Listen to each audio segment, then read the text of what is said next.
Bismillahirrahmanirrahim. Assalamualaikum warahmatullahi wabarakatuh.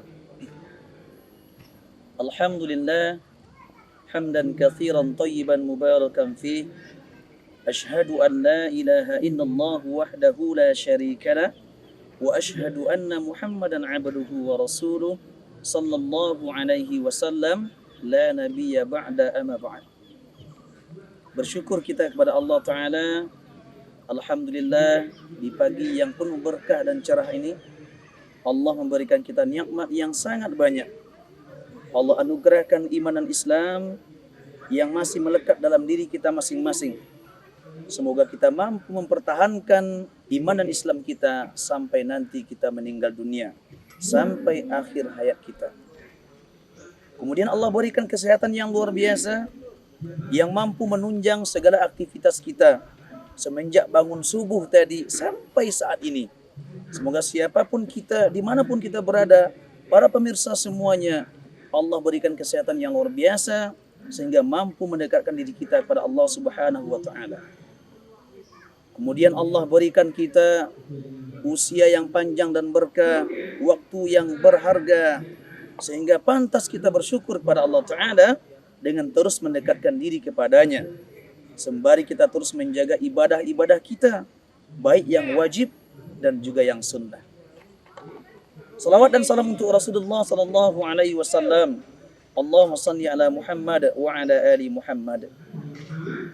Para pemirsa yang dirahmati Allah Ta'ala, kaum muslimin dan muslimat, pada pagi yang cerah ini kita akan memberikan satu wejangan baik untuk kami pribadi dan untuk kita semuanya, yang mana kami teringat dengan sebuah nasihat yang sangat berharga yang pernah disampaikan oleh Imam Ibnu Qayyim rahimahullahu ta'ala kepada kaum muslimin dan termasuk pada kita semuanya.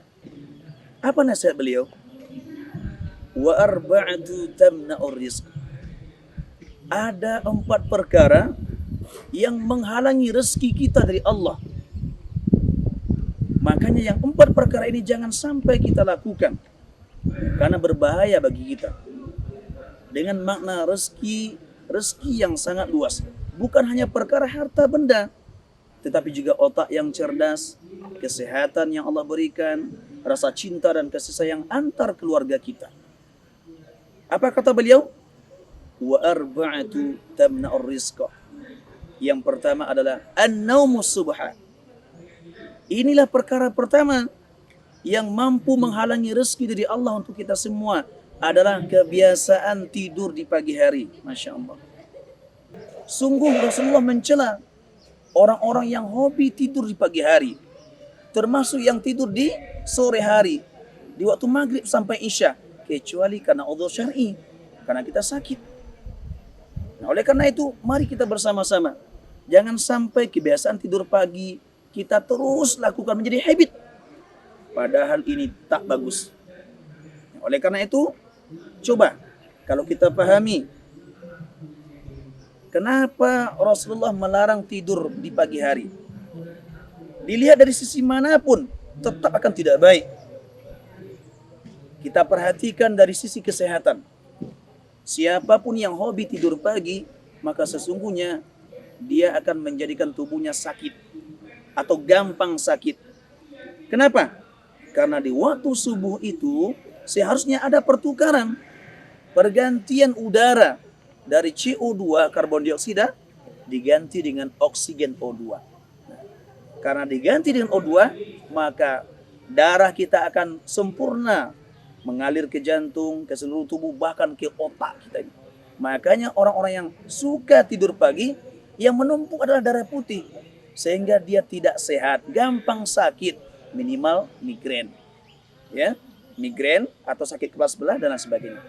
Jadi mari kita berhati-hati untuk tidak tidur pagi karena mengganggu kesehatan kita. Di sisi yang lain, kalau kita perhatikan dari hubungan harmonisnya keluarga, orang-orang yang hobi tidur pagi, maka di mana lagi mereka akan berkomunikasi dengan keluarganya, dengan anak istrinya. Tidak ada lagi sapaan sayang, sapaan cinta antara ayah dengan ibu, antara orang tua dengan anak. Yang ada semuanya mendengkur tidur di kasur yang empuk. Dan ini otomatis akan menghalangi rezeki atau nikmat Allah berikutnya, yaitu rasa cinta dan kasih sayang antar anggota keluarga. Masya Allah, sungguh berbahaya tidur pagi itu. Kemudian kita pandang dari segi rezeki secara makna biasa, rezeki secara real. Orang-orang yang suka tidur pagi itu, bagaimanapun kata orang Minang, rezekinya dipatok ayam. Kenapa demikian? Wajar, karena orang di pagi hari sudah siap dengan dagangannya. Bahkan ada yang sampai jam 3 dini hari, tapi dia bangun jam 8. Kemana rezekinya? Tentu sudah diambil alih oleh yang lain. Allah alihkan ke yang lain dan terhalang terhadap dirinya. Nah, inilah sebabnya kenapa Rasulullah sangat membenci atau tidak menyukai tidur pagi. Inilah penghalang rezeki yang pertama menurut Imam Ibnu Qayyim rahimahullah. Yang kedua, yang bisa menghalangi rezeki dari Allah Ta'ala itu adalah qillatus salat. Sedikit melaksanakan salat. Atau bahasa lainnya, malas salat. Untuk kita ketahui secara bahasa, salat maknanya adalah doa. Jadi bagi siapapun yang malas salat, enggan mendirikan salat, atau tak salat sama sekali, berarti mereka malas berdoa, malas meminta kepada Allah Ta'ala. Maka pantas rezeki mereka seret, terhalang, terhijab, karena mereka enggan untuk berdoa kepada Allah Ta'ala. Padahal doa itu adalah cara terbaik bagi kita untuk bermohon, bermunajat, menangis, merengek kepada Allah Ta'ala, minta apapun kepada Allah Ta'ala dengan doa-doa kita. Dan ini jelas bagi orang yang menegakkan sholat 5 waktu sehari semalam yang wajib, dan dia memperbanyak yang sunnah. Nah, inilah yang kedua yang mesti kita berhati-hati. Qillatus sholah, malas atau enggan mendirikan sholat. Satu lagi, sholat juga tiang agama. Bagi yang tidak sholat berarti tegakkan agama, sudah rugi berapa kali. Kemudian sholat adalah pemisah antara orang kafir dengan muslim, dan banyak alasan yang lainnya. Jadi mari kaum muslimin yang dirahmati Allah Ta'ala, kita tetaplah dirikan sholat agar rezeki kita lancar dari Allah Ta'ala. Jangan sampai malas mendirikan sholat, otomatis malas berdoa kepada Allah Subhanahu Wa Ta'ala. Ini yang kedua menurut Imam Ibnu Qayyim rahimahullahu ta'ala. Adapun yang ketiga yang bisa menghalangi rezeki dari Allah Subhanahu wa taala adalah wal kasal. Malas, pemalas. Kalau orang Minang katakan bare iku. Nah, kebetulan saya orang Minang. Jadi mari kita jangan menjadi pemalas, mesti menjadi orang yang bersemangat dalam berusaha. Mahfuzat mengatakan manjadda wajada. Siapapun yang bersungguh-sungguh pasti akan sukses. InsyaAllah ta'ala. Allah akan pimpin kita. Allah akan bantu kita. Tapi kalau kita malas, rezeki yang mana yang kita dapatkan? Kesehatan yang mana kita dapatkan? Kejayaan yang mana yang akan kita dapatkan? Nilai bagus yang mana yang akan kita dapatkan? Kalau kita malas.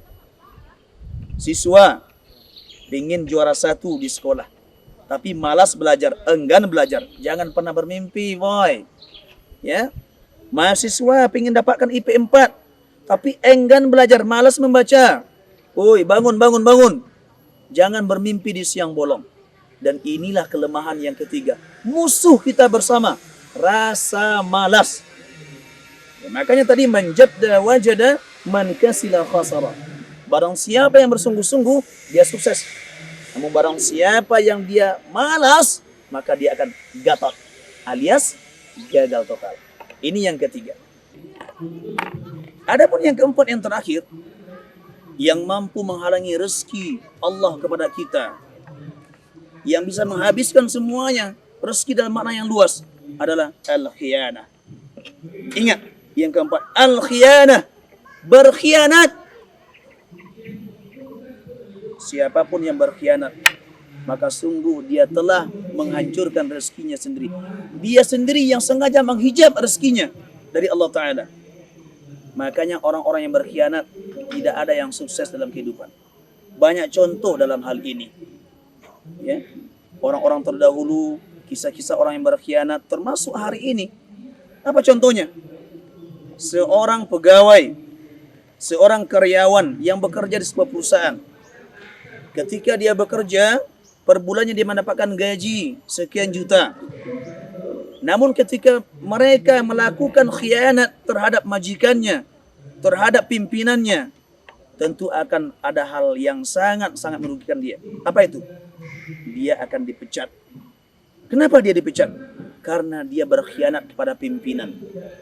Karena dia berkhianat kepada majikannya. Sehingga gaji yang seharusnya didapatkan per bulan 3, 4, sampai 5 juta bisa tidak dapat apa-apa. Karena tidak lagi bekerja. Karena sudah dipecat. Ini efek dari khianat. Termasuk mungkin ibu-ibu. Ya, maaf ibu-ibu ya. Yang Allah berikan suami yang baik, suami yang soleh. Lalu suami memberikan kepada kita uang jajan per minggu 3 juta. Ya, alhamdulillah. Tiba-tiba baru 5 hari sudah habis. Minta lagi. Mungkin pertama kedua suami kita aman. Tapi setelah 3 kali ditelusuri, ternyata ada markup dana belanja rumah tangga. Ya, kita sunat dana itu. Lalu suami tak percaya lagi. Ini bisa berakibat besar. Akibat yang paling kecil mungkin akan dikurangi belanja kita. Akibat paling besar, na'udzubillah min dzalik. Maka suami boleh mentalak kita lantaran apa? Lantaran kita berkhianat pada suami. Na'udzubillah. Nah, inilah nasihat Imam Ibnu Qayyim rahimahullahu taala kepada kita bersama yang mesti kita waspadai. Jangan sampai 4 perkara ini kita lakukan, karena bisa menghalangi rezeki dari Allah Ta'ala pada kita semuanya. Rezeki dengan makna yang sangat luas. Ya, mungkin bisa jadi adalah harta benda, rasa cinta dan kasih sayang, atau mungkin otak yang cerdas, termasuk kesehatan yang Allah berikan. Oleh karena itu, mari saudaraku semuanya, para sahabat, mari kita ya hilangkan kebiasaan jelek. Yang pertama, tidur pagi. Yang kedua, malas sholat. Yang ketiga, rasa malas secara umum. Yang keempat, hindarilah berkhianat.